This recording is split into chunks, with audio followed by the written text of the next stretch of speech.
where the mind is without fear and the head is held high, where knowledge is free.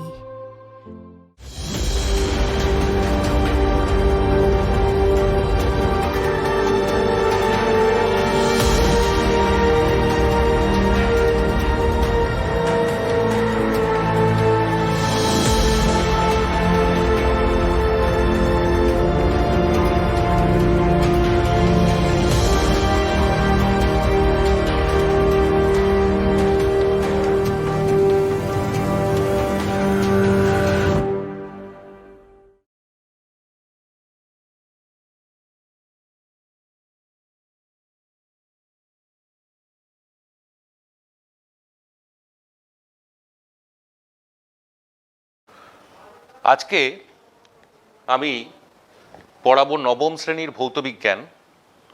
একক হচ্ছে পদার্থের গঠন ও ধর্ম, উপ একক প্রবাহীর ধর্ম ও চাপ, প্লবতা এবং আর্কিমিডিসের নীতি।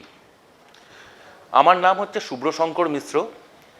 আমি বাঁচামারি জিকে হাই স্কুলের পদার্থবিদ্যার শিক্ষক। আমি আমার ক্লাস শুরু করছি। প্রথমেই যে কথাটায় আসি সেটা হচ্ছে প্রবাহী। প্রবাহী কাকে বলে?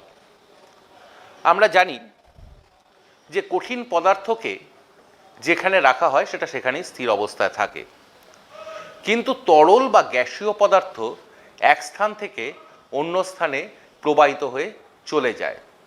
এই জন্য তরল এবং গ্যাসীয় পদার্থকে একত্রে বলা হয়ে থাকে প্রবাহী। প্রথমেই আসি আমরা প্রবাহীর চাপ সম্পর্কে। চাপ কাকে বলে? আমরা জানি যে কোনো তলের প্রতি একক ক্ষেত্রফলের উপর লম্বভাবে প্রযুক্ত বলকে আমরা বলে থাকি হচ্ছে চাপ। তাহলে চাপ কাকে বলি? কোনো তলের একক ক্ষেত্রফলের ওপর লম্বভাবে প্রযুক্ত বলকে আমরা চাপ বলি। ধরা যাক একটা তলের ক্ষেত্রফল হচ্ছে এ, একটা তল তার ক্ষেত্রফল হচ্ছে এ, এর উপরে লম্বভাবে এফ বল প্রযুক্ত হচ্ছে। তাহলে এ ক্ষেত্রফলের ওপর প্রযুক্ত হচ্ছে এফ বল, তাহলে একক ক্ষেত্রফলের ওপর কত বল প্রযুক্ত হচ্ছে? এফ বাই এ। এটাই হচ্ছে চাপ। একে আমরা পি দ্বারা প্রকাশ করে থাকি। তাহলে প্রতি একক ক্ষেত্রফলে লম্বভাবে প্রযুক্ত বলই হচ্ছে চাপ। তাহলে চাপের একক কি হবে? সিজিএস পদ্ধতিতে যদি আমরা দেখি, তাহলে চাপের একক হচ্ছে, বলের একক কি?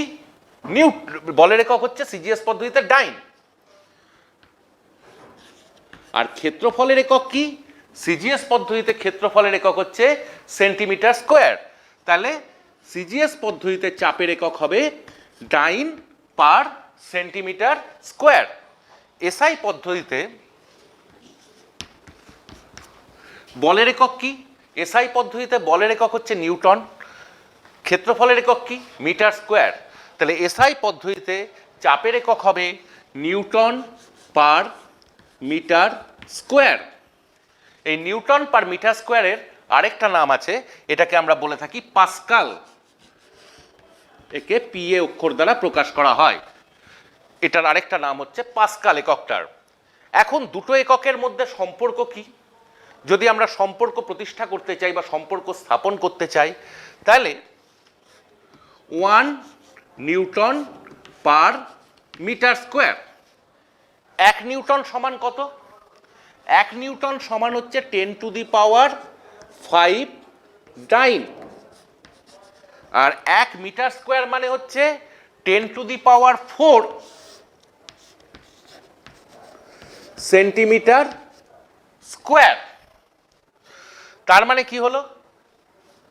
1 নিউটন পার মিটার স্কোয়ার মানে এখানে 10⁴ আছে, এখানে 10⁵ আছে, এখানকার, তাহলে এটা হয়ে যাবে 10 ডাইন পার সেন্টিমিটার স্কোয়ার।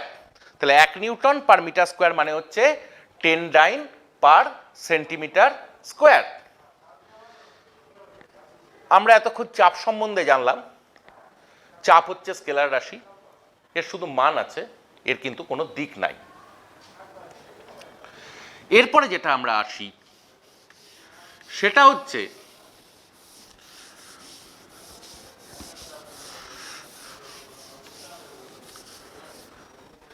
এই সমীকরণটা থেকে আমরা দেখতে পাচ্ছি F ইকুয়াল টু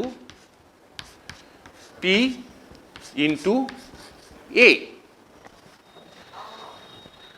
এবার আমরা আসি ঘাতের প্রসঙ্গে। কোনো তলের ওপরে লম্বভাবে প্রযুক্ত বলকে বলা হয়ে থাকে ঘাত।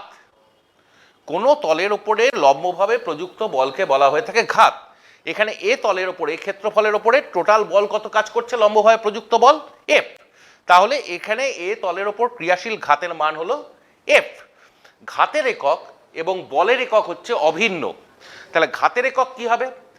ঘাতের একক হবে সিজিএস পদ্ধতিতে ডাইন, এসআই পদ্ধতিতে কি হবে? নিউটন। এসআই পদ্ধতিতে হবে নিউটন। এখন যদি আমরা কোনো পাত্রে একটা তরলকে রাখি, ধরা যাক একটা পাত্রে আমরা একটা তরলকে রাখলাম, তাহলে এই যে পাত্রের তলদেশের যে ক্ষেত্রফলটা রয়েছে তার উপর কি করবে? তরল তার নিজের ওজনের জন্য বল প্রয়োগ করবে। তরল তার নিজের ওজন ডাব্লুর জন্যের উপরে একটা বল প্রয়োগ করবে। তাহলে যে বলটা লম্বভাবে সে প্রয়োগ করছে সেটাই হচ্ছে ঘাত। তার মানে কি দেখা যাচ্ছে? পাত্র মধ্যস্থিত তরলের যে ওজন সেটাই পাত্রের তলদেশে ঘাত প্রয়োগ করছে। অর্থাৎ এক্ষেত্রে F ইকুয়াল টু হচ্ছে ডাব্লু। অর্থাৎ আমরা দেখলাম ঘাত এবং বল হচ্ছে এক কথায় অভিন্ন। তাহলে ঘাতের একক এবং বলের একক অভিন্ন হবে। সেই জন্য সিজিএস পদ্ধতিতে ঘাতের একক ডাইন, বলের একক হচ্ছে নিউটন। এবার যদি আমরা ডাইমেনশন অ্যানালিসিস করি তাহলে আমরা চাপের ডাইমেনশন কি পাবো? P। বলের ডাইমেনশন কি? বলের ডাইমেনশন আমরা কিভাবে বের করি? F equal to mf। এমটা কি? এমটা হচ্ছে বস্তুর ভর। এটা নিউটনের দ্বিতীয় গতিসূত্র থেকে পাওয়া যায়। তাহলে হচ্ছে এম। ত্বরণের ডাইমেনশন কি? L T to the power -2। L T to the power -2। তাহলে চাপের ডাইমেনশন কি আসছে? এফ এর ডাইমেনশনটা বসালাম M L T to the power -2 by ক্ষেত্রফল। ক্ষেত্রফলের ডাইমেনশন কি? এল স্কোয়ার। ক্ষেত্রফলের ডাইমেনশন হচ্ছে এল স্কোয়ার। তার মানে কি হচ্ছে? M L to the power -1 T to the power -2। এটা হচ্ছে চাপের dimension. M L to the power -1 T to the power -2।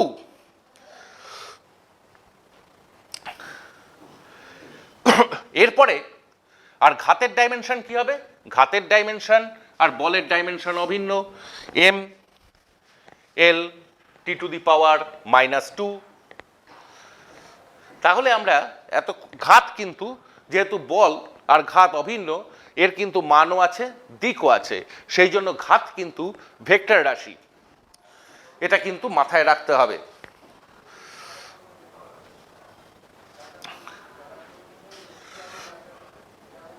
এরপরে যে বিষয়টায় আমি আসছি সেটা হচ্ছে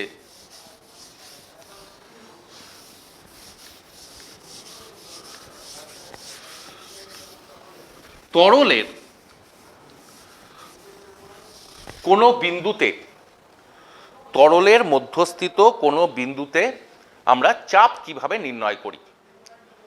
ধরা যাক একটা পাত্রের মধ্যে তরল রয়েছে। এই একটা পাত্র, তার মধ্যে তরল রয়েছে, তরল পদার্থ রয়েছে। তরল পদার্থের এটা হচ্ছে মুক্ত তল, তার থেকে এইচ গভীরতায় কোনো একটা বিন্দু রয়েছে হচ্ছে এ বি, কোনো একটা বিন্দু ধরলাম বি। এই বি বিন্দুতে তরলের চাপ আমাদেরকে নির্ণয় করতে হবে। তাহলে এই বি বিন্দুতে তরলের চাপ নির্ণয় করতে গেলে আমাদেরকে কি করতে হবে? আমরা দেখতে পাচ্ছি যে বি বিন্দুটা তরলের মুক্ত তল, যেটা অর্থাৎ তরলের একেবারে যেটা ওপরের অনুভূমিক তল যেটা, সেটা থেকে এইচ গভীরতায় রয়েছে। এইখানটায় আমার তরলের চাপটা নির্ণয় করতে হবে। তাহলে বি বিন্দুকে কেন্দ্র করে আমরা একটা ক্ষুদ্র ক্ষেত্রফল কল্পনা করি। ধরি সেই ক্ষেত্রফলটার মান হচ্ছে এ। বি বিন্দুকে কেন্দ্র করে যেটা ক্ষুদ্র ক্ষেত্রফল কল্পনা করলাম তার মান হচ্ছে এ। তাহলে এখানে একটা আমরা যদি কাল্পনিক চোঙ কল্পনা করি, তাহলে সেই চোঙের আয়তন কি হবে? চোঙের আয়তনের ফর্মুলা কি? চোঙের আয়তনের ফর্মুলা হচ্ছে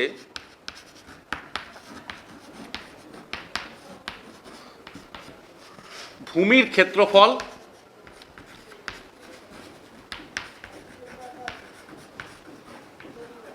ইন্টু উচ্চতা। তাহলে এখানে যে চোঙটা আমি কল্পনা করছি তার ভূমির ক্ষেত্রফল হচ্ছে এ, উচ্চতা হচ্ছে এইচ। এই যে তরলটা নিয়েছি, তরলটার যদি আমরা ধরি ঘনত্ব ডি, যে তরলটা নিয়েছি তরলের ঘনত্ব ধরলাম ডি, তাহলে এই যে চোঙটা তার মধ্যে যে পরিমাণ তরল রয়েছে তার আয়তন হচ্ছে চোঙের আয়তনের সমান, অর্থাৎ এইচ। তরলের ঘনত্ব হচ্ছে ডি। তাহলে এই যে তরলটা রয়েছে চোঙের মধ্যে, তাহলে চোঙের মধ্যস্থিত তরলের ভর কত হবে? চোঙের মধ্যস্থিত তরলের ভর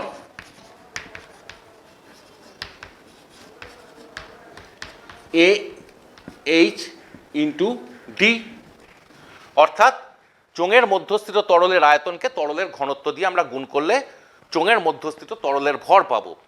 তাহলে সেই তরলের ওজন কত? চোঙের মধ্যস্থিত তরলের ওজন কত? চোঙের মধ্যস্থিত তরলের ওজন, তাহলে কি করতে হবে? চোঙের মধ্যস্থিত তরলের ভরকে সেই স্থানের অভিকর্ষজ ত্বরণের মান দিয়ে গুণ করতে হবে, অর্থাৎ এ এইচ ডি ধরলাম সেই স্থানের অভিকর্ষজ ত্বরণের মান হচ্ছে স্মল জি, এ এইচ ডিজি। অর্থাৎ এই যে চোঙটা আমি কল্পনা করেছি, কাল্পনিক চোঙটা, তার মধ্যে যে তরলটা রয়েছে তার ওজন হচ্ছে এইচ ডিজি, অর্থাৎ এই এইচ ডিজি বলটা কাজ করছে এই এ ক্ষেত্রফলের ওপরে। তাহলে এ ক্ষেত্রফলের ওপরে ক্রিয়াশীল বল হচ্ছে এইচ ডিজি। তাহলে একক ক্ষেত্রফলের ওপর ক্রিয়াশীল বলের মান কত হবে? একক ক্ষেত্রফলের ওপর ক্রিয়াশীল বল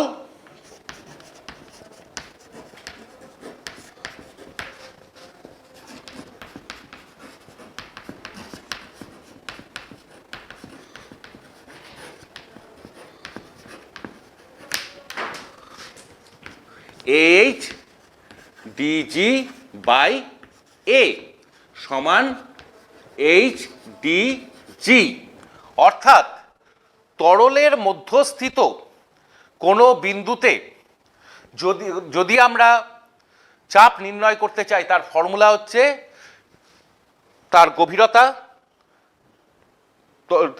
ঘনত্ব, তরলের ঘনত্ব এবং সেই স্থানের অভিকর্ষজ ত্বরণ, এই তিনটে মান যদি আমরা গুণ করি তাহলে তরলের কোনো বিন্দুতে আমরা চাপের মান নির্ণয় করতে পারি। এইবার আমি আরেকটা জিনিসে আসি, এটা আগে বললে ভালো হতো, আমি এখন বলছি। ধরা যাক আমি একটা প্লাস্টিকের বোতল নিলাম,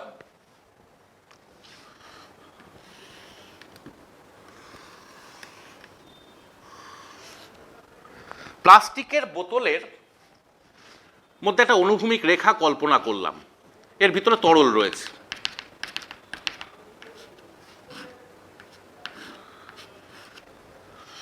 সেই অনুভূমিক রেখা বরাবর আমি কটা ছিদ্র করে দিলাম। তাহলে আমরা কি দেখতে পাবো, যে সেই ছিদ্রের মধ্যে দিয়ে জল অথবা তরল বেরিয়ে আসছে এবং একই অনুভূমিক রেখায় তারা রয়েছে। দেখা যাবে জল বা তরলটা একই দূরত্ব অতিক্রম করছে। এখান থেকে এটা যত দূরে পড়ছে, এখান থেকে এটা ঠিক সেই একই দূরে পড়ছে। এর অর্থ হচ্ছে এই যে একই অনুভূমিক রেখায় সর্বত্র তরলের চাপ সমান থাকে। এটাই যদি একটু অন্যভাবে করি, ধরা যাক এরকম একটা প্লাস্টিকের বোতল,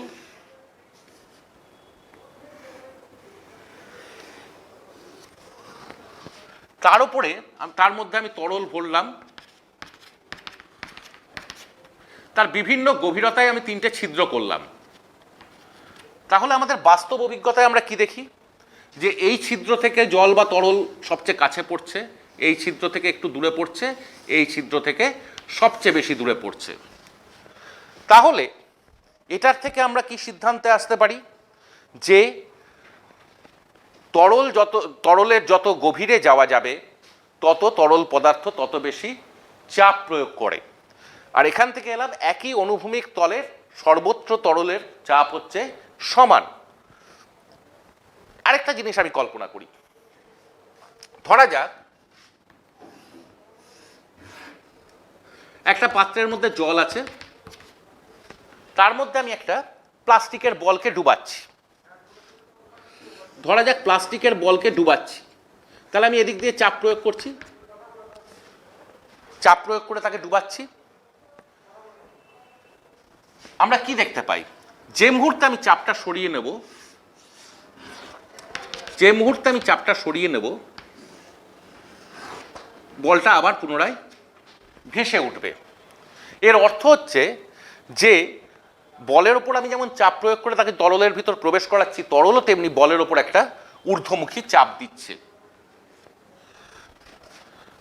আরেকটা সিচুয়েশন কল্পনা করি, একটা লোক যাচ্ছে, তার মাথায় একটা জল ভর্তি বালতি আমি চাপিয়ে দিলাম।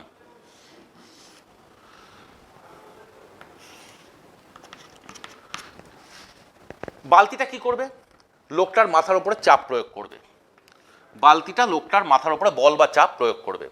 তাহলে এই 4টে যে ছবি আমি আঁকলাম, 4টে ছবি থেকে আমি দেখতে পাচ্ছি যে প্রবাহী কিন্তু সব দিকে চাপ দেয়। এখানে যেমন পার্শ্বে চাপ দিচ্ছে, এখানে তেমনি ওপর দিকে চাপ দিচ্ছে, এখানে তেমনি আবার নিম্ন দিকেও চাপ দিচ্ছে। অর্থাৎ প্রবাহীর কিন্তু সব দিকেই সমানভাবে, প্রবাহী সব দিকে সমানভাবে নয়, প্রবাহী পার্শ্বমুখী, ঊর্ধ্বমুখী, নিম্নমুখী সমস্ত রকমের চাপ বা বল প্রবাহের কিন্তু রয়েছে।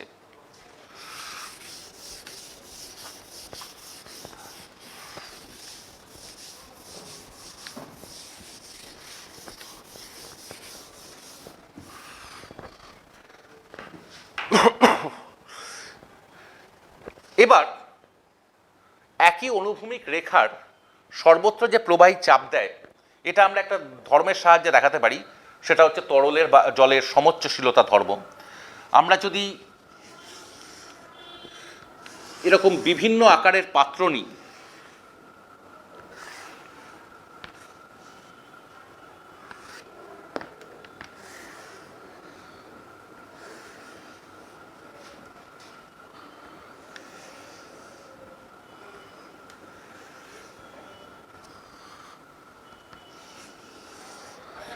যারা কিনা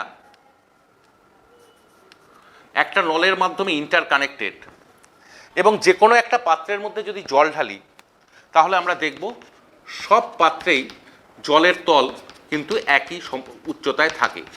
এটা হচ্ছে তরলের বা জলের সমোচ্চশীলতা ধর্ম। এর কারণ কি? তার কারণ হচ্ছে আমি বলেছি একই অনুভূমিক রেখার সর্বত্র তরলের চাপ বা জলের চাপ সমান থাকে।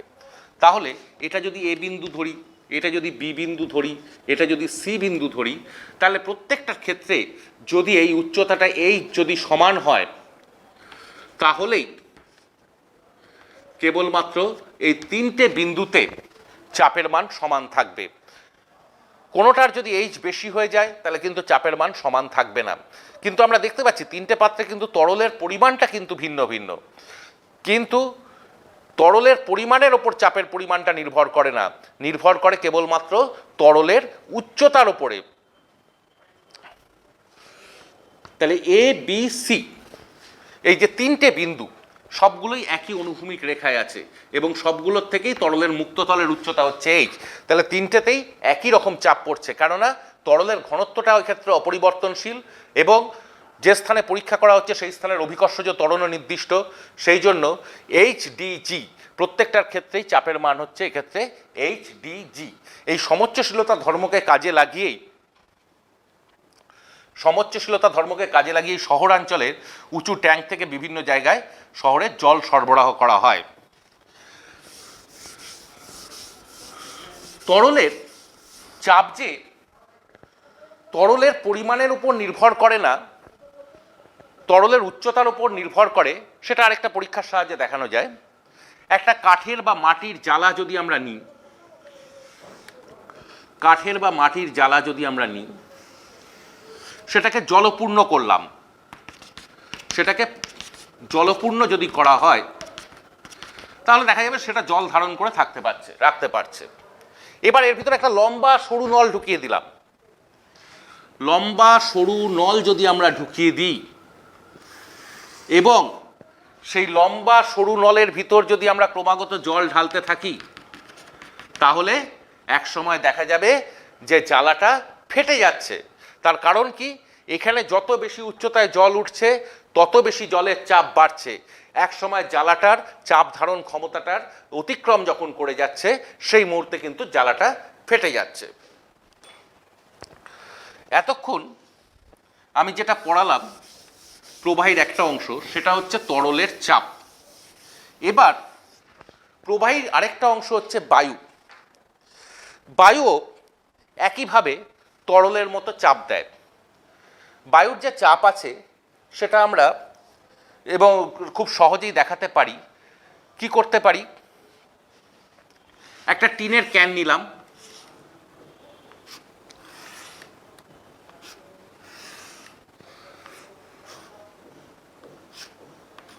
এটা ধরা যাক একটা টিনের ক্যান। সেই টিনের ক্যানটাকে প্রথমে জলপূর্ণ করলাম, জলপূর্ণ করে কিছুটা আংশিক জলপূর্ণ করলাম, মুখটা খুলে রাখলাম। এবার সেটাকে যদি উত্তপ্ত করি তাহলে কি হবে, ভিতরের বাতাস এবং বেরিয়ে যাবে, কিছুটা জল বাষ্পীভূত হয়ে বেরিয়ে যাবে, তাহলে ভিতরে বাতাসের পরিমাণ কমে যাবে। এবার যদি আমি মুখটাকে আটকে দিই তাহলে কি দেখতে পাবো, আস্তে আস্তে যখন জলটা ঠান্ডা হচ্ছে জলীয় বাষ্পগুলো পুনরায় জলে পরিণত হচ্ছে, ভিতরে একটা আংশিক শূন্যতার সৃষ্টি হচ্ছে। এই যে আংশিক শূন্যতার সৃষ্টি হচ্ছে তার ফলে কি হচ্ছে, বাইরের বায়ুর চাপের ফলে এক সময় টিনটা এরকম তুবড়ে যাবে। বাইরের বায়ুর চাপের ফলে টিনটা এরকম ভাবে তুবড়ে যাবে, অর্থাৎ বায়ু যে চাপ দেয় সেটা আমরা এই পরীক্ষার সাহায্যে কিন্তু দেখাতে পারি। এরকম আরেকটা পরীক্ষা আছে, সেটা হচ্ছে ম্যাগডেবুর্গের অর্ধগোলক পরীক্ষা। সেখানে কি করেছিলেন, ম্যাগডেবুর্গ দুটো অর্ধগোলককে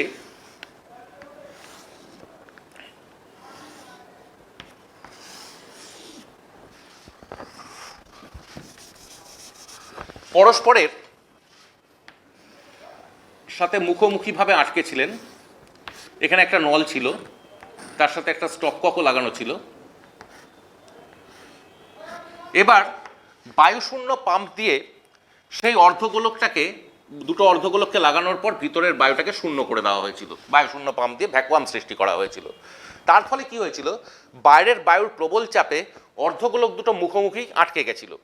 এবার সেই অর্ধগোলক দুটোকে কিন্তু ঘোড়া দিয়ে টেনেও পরস্পর থেকে আলাদা করা যায়নি। তার কারণ হচ্ছে বাইরের বায়ুর চাপ এত প্রবল, সেই জন্য এই যে অর্ধগোলক দুটোকে পরস্পর থেকে আলাদা করে দেওয়া যায়নি। এটা হচ্ছে ম্যাগডেবুর্গের অর্ধগোলক পরীক্ষা। তাহলে আমরা জানি যে বায়ুর চাপ রয়েছে। এই দুটো পরীক্ষা থেকে আমরা জানতে পারলাম যে বায়ুর চাপ রয়েছে। তাহলে বায়ুর চাপ কোনো কিছু মাপতে গেলে প্রথমত হচ্ছে তার একটা প্রমাণ একক স্থির করে নিতে হয়। তাহলে সেই প্রমাণ এককটা কি? বায়ুমণ্ডলেরও তেমনি একটা প্রমাণ চাপ আমরা স্থির করে নিই। সেই চাপটা হচ্ছে সংজ্ঞাতে কি বলা হয়? প্রমাণ বায়ুমণ্ডলীয় চাপ বলতে আমরা যেটা বুঝি, 45 ডিগ্রি উত্তর বা দক্ষিণ অক্ষাংশে 0 ডিগ্রি সেন্টিগ্রেড উষ্ণতায়, 45 ডিগ্রি উত্তর বা দক্ষিণ অক্ষাংশে, উত্তর অথবা দক্ষিণ অক্ষাংশে 0 ডিগ্রি সেন্টিগ্রেড উষ্ণতায় 76 সেন্টিমিটার পারস্তম্ভ সমুদ্রপৃষ্ঠে যে চাপ প্রয়োগ করে তাকে আমরা বলে থাকি হচ্ছে বায়ুমণ্ডলের প্রমাণ চাপ। কি হলো? কেন 45 ডিগ্রি উত্তর বা দক্ষিণ অক্ষাংশ? 45 ডিগ্রি উত্তর বা দক্ষিণ অক্ষাংশের বলার একটাই কারণ হচ্ছে পৃথিবীর বিভিন্ন স্থানে অভিকর্ষজ ত্বরণের মান বিভিন্ন হয়। নিরক্ষরেখায় অভিকর্ষজ ত্বরণের মান সবচেয়ে কম, মেরুবিন্দুতে অভিকর্ষজ ত্বরণের মান সবচেয়ে বেশি। 45 ডিগ্রি অর্থাৎ 0 ডিগ্রি, একটা হচ্ছে নিরক্ষরেখা 0 ডিগ্রি, মেরুবিন্দু হচ্ছে 90 ডিগ্রি। 45 ডিগ্রি হচ্ছে এই দুটোর মাঝামাঝি। সেই জন্য 45 ডিগ্রি অক্ষাংশের যে অভিকর্ষজ ত্বরণ সেটাকে আমরা এটার গড় মান হিসেবে ধরে নিই। 0 ডিগ্রি সেন্টিগ্রেড কারণ নেওয়া হয়েছে কেন? তার কারণ হচ্ছে পারদের ঘনত্ব উষ্ণতার সাথে সাথে পরিবর্তিত হয়। 76 সেন্টিমিটার পারস্তম্ভের উচ্চতা। তাহলে আমরা কি বললাম? সমুদ্রপৃষ্ঠে 45 ডিগ্রি উত্তর বা দক্ষিণ অক্ষাংশে 0 ডিগ্রি সেন্টিগ্রেড উষ্ণতায় 76 সেন্টিমিটার পারস্তম্ভ যে চাপ প্রদান করে তাকে আমরা প্রমাণ বায়ুমণ্ডলীয় চাপ বলি। তাহলে এই প্রমাণ বায়ুমণ্ডলীয় চাপটার মান কত? চাপটার মান হচ্ছে 76 সেন্টিমিটার পারস্তম্ভের উচ্চতা। এইচ রো জি, ফর্মুলা হচ্ছে এইচ ডিজি, আমি তো রো লিখিনি, এইচ ডিজি। তাহলে ডি কত? 13.6 এবং জি 980.6। এই সমস্ত মিলে যদি আমরা ক্যালকুলেশন করি তাহলে আসে 1.013 into 10 to the power 5 newton per metre square, অথবা 1.013 into 10 to the power 5, newton মানে হচ্ছে 1 নিউটন মানে 10 to the power 5 dyne, into 10 to the power 5 by 10 to the power 4 dyne per centimetre square, সমান হচ্ছে আসে 1.013 into 10 to the power 6 dyne per centimetre square. এটাকে আমরা প্রমাণ বায়ুমণ্ডলীয় চাপ বলে থাকি। এরপরে যেটাই আসি সেটা হচ্ছে সাইফন।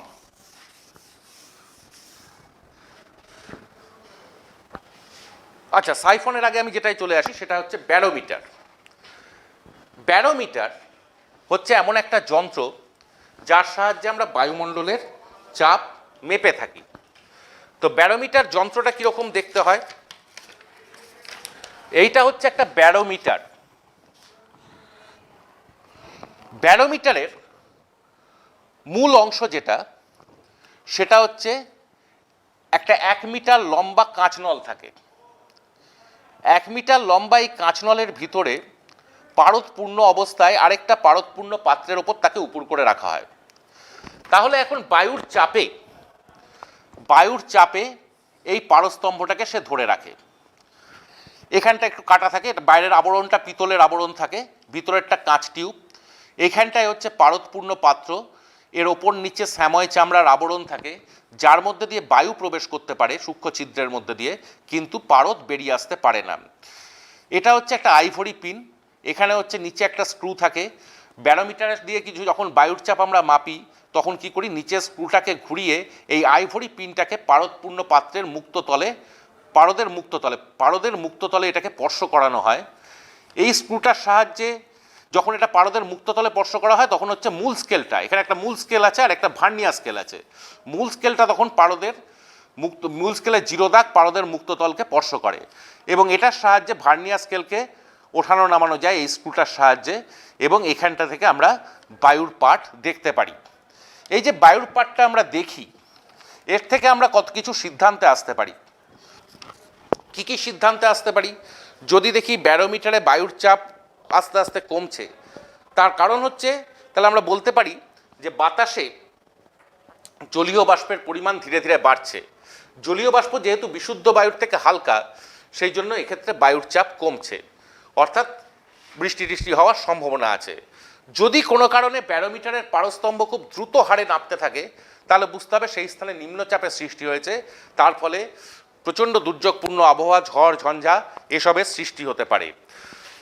যদি দেখা যায় যে ব্যারোমিটারের পারস্তম্ভ আস্তে আস্তে ওপর দিকে উঠছে, তাহলে বুঝতে হবে যে সেই অঞ্চলে ঊর্ধ্বচাপের সৃষ্টি হয়েছে, অর্থাৎ বাতাসে জলীয় বাষ্পের পরিমাণ কমছে। সাধারণত শীতকালে এটা হয়ে থাকে। তাহলে আবহাওয়া পরিষ্কার থাকবে। তাহলে ব্যারোমিটার থেকে এইভাবে আমরা আবহাওয়ার পূর্বাভাস করতে পারি। ব্যারোমিটারের, এটা তো উন্নত মানের একটা ব্যারোমিটার, 14 ব্যারোমিটার, এটা ল্যাবরেটরিতে ব্যবহার করা হয়। ব্যারোমিটারের ধারণাটা দিয়েছিলেন প্রথম টরিসেলি। টরিসেলি কি দেখিয়েছিলেন? টরিসেলি দেখিয়েছিলেন উনি একটা 1 মিটার লম্বা কাঁচের নল নিয়ে পারদপূর্ণ করে সেটাকে একটা পারদপূর্ণ পাত্রের মধ্যে সেটাকে উল্টে রেখেছিলেন। প্রথমত 1 মিটার লম্বা কাঁচ নলটাকে তিনি পারদ, এক মুখ বন্ধ 1 মিটার লম্বা কাঁচ নলকে তিনি পারদ দিয়ে পূর্ণ করেছিলেন। উল্টে যখন রাখলেন, দেখলেন যে পারদস্তম্ভ কিছুটা নেমে চলে আসছে। এই যে নেমে চলে আসছে, এর কারণ কি? এবং এখানে এসে স্থির হচ্ছে, তার কারণ হচ্ছে এই যে পারস্তম্ভটা এখানে যে চাপ দিচ্ছে, সেই চাপটা বায়ুর চাপ দ্বারা প্রতিমিত হচ্ছে। এটা এই যে অংশটা যেখানে শূন্যস্থান, এখানে খুব অল্প পরিমাণে পারদ বাষ্প থাকে, এটাকে বলা হয়ে থাকে টরিসেলির শূন্যস্থান। এবার যদি আমরা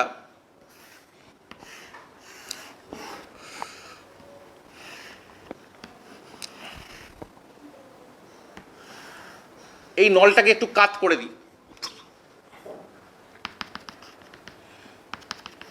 তাহলে দেখব যে এই শূন্যস্থানের পরিমাণটা কিন্তু কমছে। কিন্তু প্রতি ক্ষেত্রেই, দুটো ক্ষেত্রেই পারদের মুক্ত তল থেকে এই তলটার উচ্চতা, নলের ভিতর যে পারদের মুক্ত তল, নলের ভিতর যে পারদের যে তলটা রয়েছে, সেটার উচ্চতা কিন্তু সর্বদা এক থাকছে, অর্থাৎ চাপের মানটার কিন্তু অপরিবর্তিত থাকছে। যেহেতু কাত করে দিচ্ছি, সেহেতু কিছুটা পরিমাণ পারদ এর ভিতরে ঢুকে গিয়ে টরিসেলির শূন্যস্থানের পরিমাণটা কমিয়ে দিচ্ছে। এই ধারণা থেকেই কিন্তু ব্যারোমিটারের, টরিসেলির এই পরীক্ষা থেকেই কিন্তু ব্যারোমিটারের সৃষ্টি। এরপরে যেটা আমি আসি, সেটা হচ্ছে সাইফন। সাইফন একটা সরল যন্ত্র। এর সাহায্যে কোনো একটা পাত্র থেকে আরেক পাত্রে তরল স্থানান্তরিত করা হয়। যে পাত্র থেকে তরল স্থানান্তরিত করতে হবে সেটাকে অপেক্ষাকৃত উচ্চ স্থানে রাখা হয়, যে পাত্রে তরলটাকে নিয়ে যাওয়া হবে সেটাকে অপেক্ষাকৃত নিচু স্থানে রাখা হয়। ধরা যাক এই এ পাত্র থেকে বি পাত্রে আমি তরল স্থানান্তরিত করতে চাই। তার জন্য আমাকে একটা, তাহলে কিসের সাহায্য নিতে হবে? সাইফন নামক সরল যন্ত্রের সাহায্য নিতে হবে। সাইফন একটা ইউ আকৃতির নল, যার একটা বাহু বড়, একটা বাহু ছোট।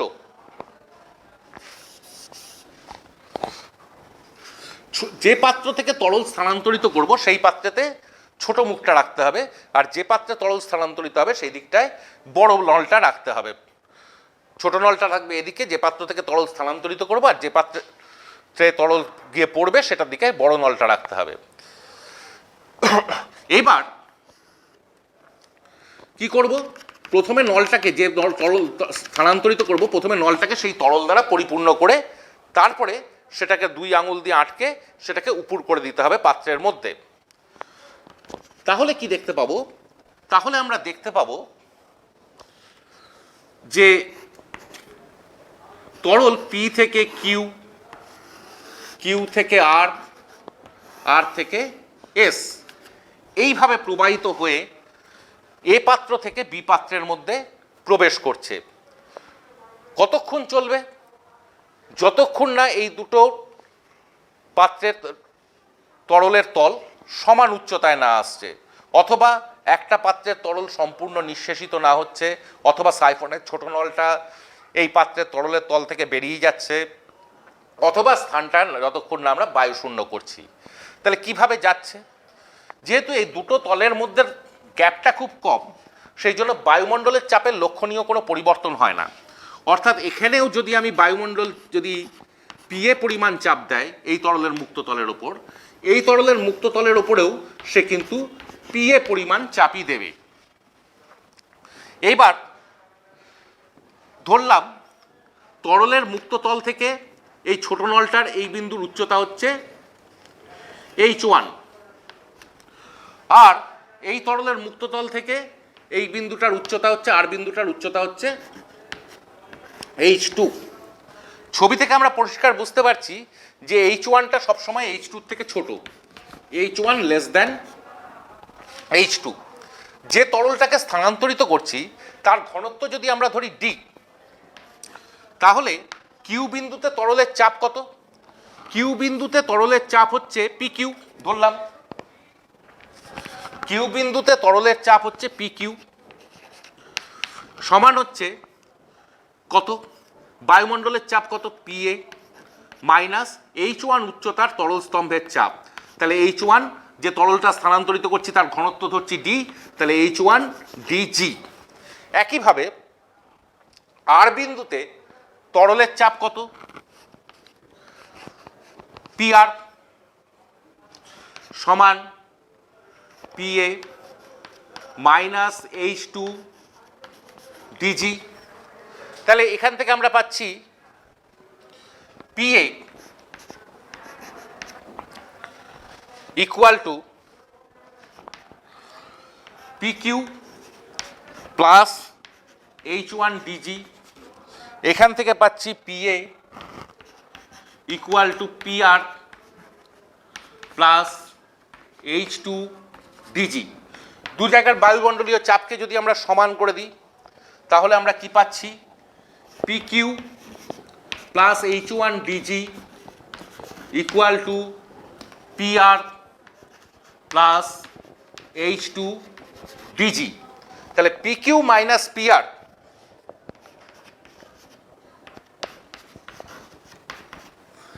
H2 minus H1 DG.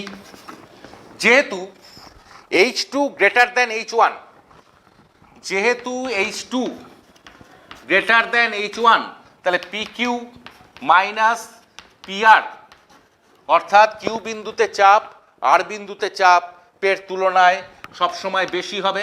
তাহলে এটা একটা পজিটিভ কোয়ান্টিটি। পজিটিভ কোয়ান্টিটি যদি হয়ে থাকে তাহলে আমরা বলতে পারি P Q greater than PR, অর্থাৎ কিউ বিন্দুতে তরলের চাপ আর বিন্দুতে তরলের চাপের তুলনায় বেশি, সেই জন্য কিউ বিন্দু থেকে আর বিন্দুর দিকে তরল প্রবাহিত হবে এবং সেই শূন্যস্থান পূরণ করতে পি বিন্দু থেকে কিউ বিন্দুর দিকে তরল ছুটে যাবে। এই হচ্ছে সাইফনের কার্যনীতি। এখন সাইফন কখন কখন কাজ করে না? যদি স্থানটা বায়ুশূন্য করা হয় তাহলে সাইফন কাজ করবে না। যদি এই ছোট নলের কোথাও ছিদ্র থাকে তাহলে সেখান দিয়ে বায়ুচাপ ঢুকে এখানকার তরলের চাপটাকে প্রতিমিত করে দেবে, তাহলে সেক্ষেত্রে সাইফন কাজ করবে না। বড় নলের ছিদ্র থাকলে সাইফন কাজ করতে পারে যদি বড় নলের ছিদ্রটা এই তরলটার মুক্ত তলের নিচে থাকে, কিন্তু সেক্ষেত্রে সাইফন তুলনামূলকভাবে ধীর গতিতে কাজ করবে। এই হচ্ছে সাইফনের আমার মূল কার্যনীতি।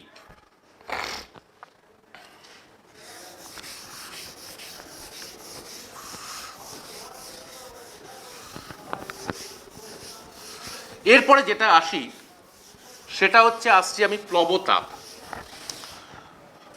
প্লবতা কাকে বলে? কোনো বস্তুকে তরল বা গ্যাসীয় পদার্থের মধ্যে যদি আমরা নিমজ্জিত করি তাহলে সেই তরল বা গ্যাসীয় পদার্থ বস্তুর ওপর একটা ঊর্ধ্বমুখী বল প্রয়োগ করে। সেই ঊর্ধ্বমুখী বলকেই আমরা বলে থাকি হচ্ছে প্লবতা। আমি একটু আগে দেখিয়েছিলাম যে একটা জলপূর্ণ পাত্রের মধ্যে একটা প্লাস্টিক বলকে আমি যখন প্রবেশ করাতে যাই, চেপে ঢুকাতে হয়, তাহলে এদিক দিয়ে বল প্রয়োগ করতে হয়। আমরা অনুভব করি যে জলও তার বিপরীত দিকে একটা বল প্রয়োগ করছে। যদি আমরা এই বলটাকে সরিয়ে নিই তাহলে বলটা আবার পুনরায় ভেসে ওঠে। তার কারণটা কি? এর নিচ থেকে জল একে বা তরল একে একটা ঊর্ধ্বমুখী ঘাত প্রয়োগ করছে। তাহলে এই যে ঊর্ধ্বমুখী বল প্রয়োগ করছে সেটার মান আমরা কিভাবে নির্ণয় করতে পারি? ধরা যাক একটা জলপূর্ণ পাত্রের মধ্যে আমি একটা ঘনকাকার বস্তুকে নিমজ্জিত করে দিলাম। এটা একটা জলপূর্ণ পাত্র, তার মধ্যে আমি একটা ঘনকাকৃতি বস্তুকে নিমজ্জিত করে দিলাম।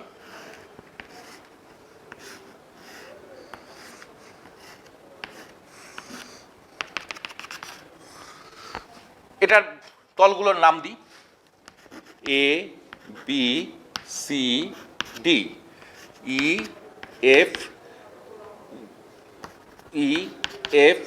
জি, এইচ।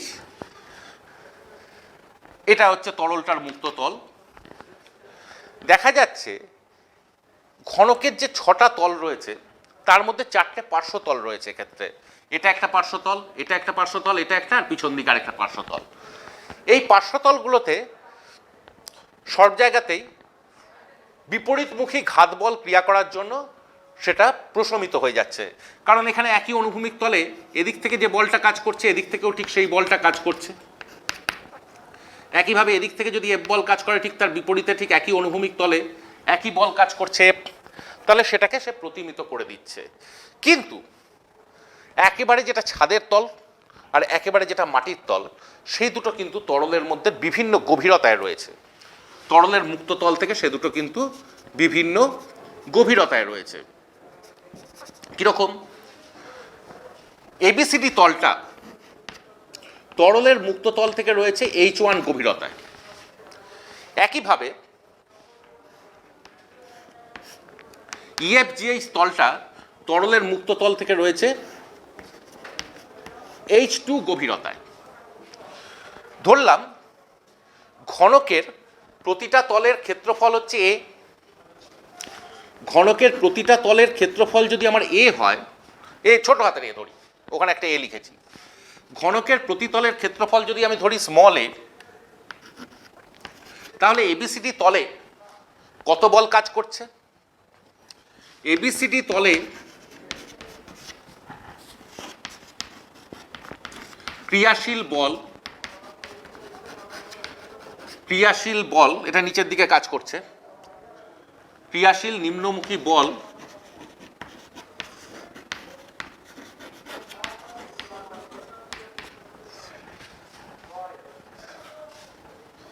এ H1, তরলটা যে নিয়েছি তার ঘনত্ব যদি ধরি small d into d into g. একইভাবে EFGH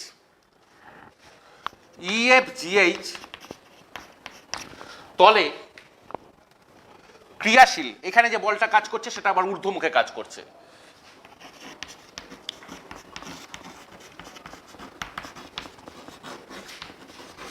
ঊর্ধ্বমুখী বল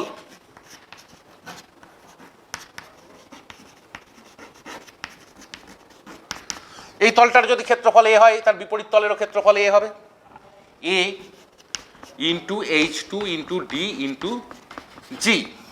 তাহলে ঘনকের এই দুটো তলের ওপর ক্রিয়াশীল নেট বল, ঘনকের দুটো তলের ওপর ক্রিয়াশীল যে নেট বল, তাহলে কত কাজ করছে? নেট যে ফোর্সটা কত কাজ করছে? নেট যে ঊর্ধ্বমুখী ফোর্স কাজ করছে, আচ্ছা বাংলাতেই লিখি, লব্ধি ঊর্ধ্বমুখী বল। ঘনকের দুটো তলের উপর ক্রিয়াশীল লব্ধি ঊর্ধ্বমুখী বল কত কাজ করছে?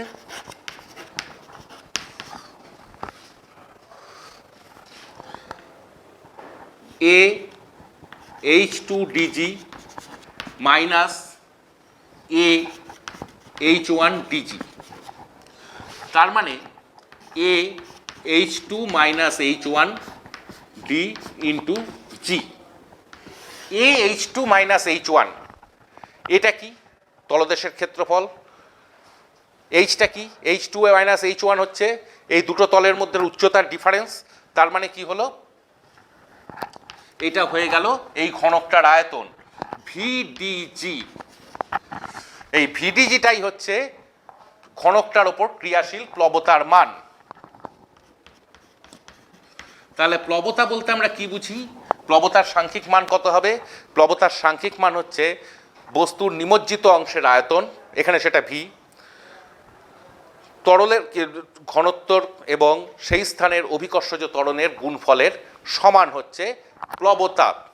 তাহলে প্লবতা দেখা যাচ্ছে বস্তুর আকৃতির ওপরে নির্ভর করে না, বস্তুর নিমজ্জিত অংশের আয়তন, সেই স্থানের তরলের ঘনত্ব এবং অভিকর্ষজ ত্বরণের ওপরেই এটা নির্ভর করে। এই বলটা সবসময় ঊর্ধ্বমুখে ক্রিয়া করে। এরপরেই চলে আসছি আমরা, সেটা হচ্ছে আর্কিমিডিসের নীতি। আর্কিমিডিস কি বলেছিলেন? কোনো বস্তুকে তরল বা গ্যাসীয় পদার্থে নিমজ্জিত করলে, আংশিক বা সম্পূর্ণভাবে নিমজ্জিত করলে বস্তুর ওজনের আপাত হ্রাস ঘটে। বস্তুর ওজনের এই আপাত হ্রাস বস্তু কর্তৃক অপসারিত তরল বা গ্যাসের আয়তনের সমান। কি বললেন? কোনো বস্তুকে স্থির তরল বা গ্যাসীয় পদার্থে নিমজ্জিত করলে বস্তুর ওজনের আপাত হ্রাস ঘটে। বস্তুর ওজনের এই আপাত হ্রাস বস্তু কর্তৃক অপসারিত তরল বা গ্যাসীয় পদার্থের আয়তনের বস্তু কর্তৃক অপসারিত তরল বা গ্যাসীয় পদার্থের ওজনের সমান হয়ে থাকে। এটাই হচ্ছে আর্কিমিডিসের নীতি। ধরা যাক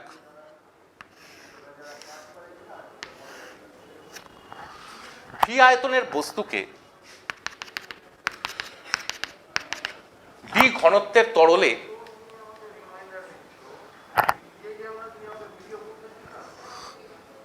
আমি নিমজ্জিত করছি। ভি আয়তনের একটা বস্তুকে ডি ঘনত্বের তরলে আমি নিমজ্জিত করছি। তাহলে বস্তুটা কি করবে? নিজের সমান আয়তনের তরলকে অপসারিত করবে। তাহলে যে আয়তনের তরলকে অপসারিত করছে তার ওজন কত হবে? অপসারিত তরলের ওজন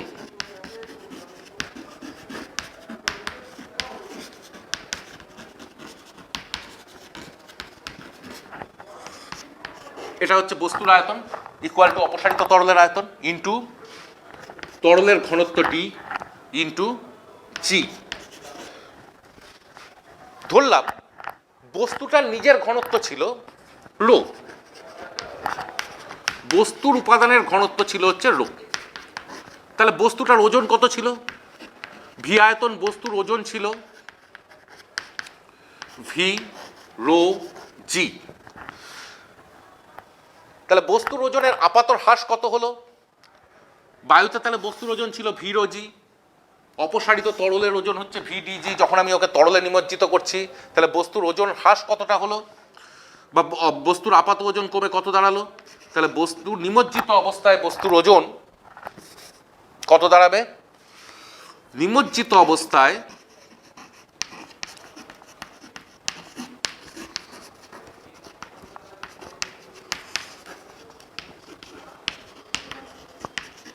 বস্তুর ওজন হবে ভি রো জি মাইনাস ভি ডি জি। আমি ধরে নিচ্ছি বস্তুটা কঠিন, তাহলে কঠিন পদার্থের ঘনত্ব সবসময় তরল পদার্থের ঘনত্বের থেকে বেশি হয়। তাহলে আমরা কি দেখতে পাচ্ছি? V rho minus d into g. এটা একটা পজিটিভ কোয়ান্টিটি, অর্থাৎ কোনো বস্তুকে যদি আমরা তরলে বা গ্যাসীয় পদার্থে নিমজ্জিত করি তাহলে তার ওজন হ্রাস পাবে। তরলটার ঘনত্ব যত বেশি হবে তত বেশি পরিমাণে ওজন হ্রাস পাবে। যেমন একটা বস্তুকে যদি আমি এমনি সাধারণ জলের মধ্যে ডুবাই তার ওজন যতটা হ্রাস পাবে, তাকে যদি আমরা একেবারে সম্পৃক্ত লবণ জলের মধ্যে ডুবাই তার ওজন কিন্তু তার চেয়ে বেশি হ্রাস পাবে। তাহলে এখান থেকে আমরা যেটা আসতে পারি সেটা হচ্ছে বস্তুর ভাষণের শর্ত। বস্তুর যে ভাষণের শর্ত সেগুলো আমরা কি কি দেখতে পারি? যদি বস্তুর ওজন অপসারিত তরলের ওজনের সমান হয় ধরলাম বস্তুর ওজন হচ্ছে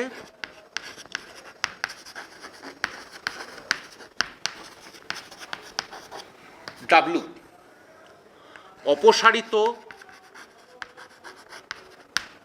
তরলের ওজন ডাব্লু ড্যাশ। যদি W equal to W dash হয় তাহলে বস্তুটা তরলের মধ্যে যেখানে আমি নিয়ে যাব সেখানেই নিমজ্জিত অবস্থায় ভাসবে। তরলের ভিতরে যদি ডুবিয়ে দিই তাহলে ডুবন্ত অবস্থায় ভাসবে, যেখানে রাখবো সেখানেই সেটা ভাসবে। এবার যদি W greater than W dash হয়, অর্থাৎ বস্তুর ওজন যদি অপসারিত তরলের ওজনের থেকে বেশি হয়, তাহলে বস্তু কিন্তু সম্পূর্ণভাবে নিমজ্জিত হয়ে যাবে, অর্থাৎ বস্তু কিন্তু একেবারে তলদেশে তলিয়ে পড়বে। যদি বস্তুর ওজন অপসারিত তরলের ওজনের তুলনায় কম হয়, তাহলে বস্তু কিন্তু এরকম আংশিক নিমজ্জিত অবস্থায় ভাসবে। তাহলে আমরা তিনটে কন্ডিশন পেলাম। যদি বস্তুর ওজন অপসারিত তরলের ওজনের সমান হয় তাহলে সম্পূর্ণ নিমজ্জিত অবস্থায় ভাসবে। যদি বস্তুর ওজন অপসারিত তরলের ওজনের তুলনায় বেশি হয় তাহলে কিন্তু বস্তু ডুবে যাবে। বস্তুর ওজন যদি অপসারিত তরলের ওজনের তুলনায় কম হয় তাহলে কিন্তু বস্তু আংশিক নিমজ্জিত অবস্থায় ভাসবে। তাহলে তিনটে কন্ডিশন থেকে আমরা কি দেখতে পাচ্ছি? এই প্রথম কন্ডিশনে বস্তুর ওজন আমি ধরলাম, বস্তুর আয়তন হচ্ছে ক্যাপিটাল ভি, ঘনত্ব হচ্ছে রো জি। অপসারিত তরলের ক্ষেত্রে কি দেখা যাচ্ছে? তাহলে অপসারিত তরলের কত? ভি আয়তন তরলই অপসারিত করবে। অপসারিত তরলের ঘনত্ব কত? ডি, এবং স্থানীয় অভিকর্ষজ ত্বরণ জি। তাহলে এক্ষেত্রে রো ইকুয়াল টু হচ্ছে ডি। এক্ষেত্রে কি হচ্ছে? V rho G equal to greater than V D G, অর্থাৎ রো যদি গ্রেটার দেন ডি হয়, অর্থাৎ বস্তুর ঘনত্ব যদি তরলের ঘনত্বের থেকে বেশি হয় তাহলে বস্তু কিন্তু সম্পূর্ণ নিমজ্জিত হয়ে যাবে। আর এক্ষেত্রে আমরা কি পাচ্ছি? V rho g less than V D G, অর্থাৎ রো লেস দেন ডি। এক্ষেত্রে বস্তু আংশিক নিমজ্জিত অবস্থায় ভাসবে। তাহলে এই তিনটে হচ্ছে ভাসনের শর্ত। এখানেই আজকের মতো আমার ক্লাস আমি শেষ করছি।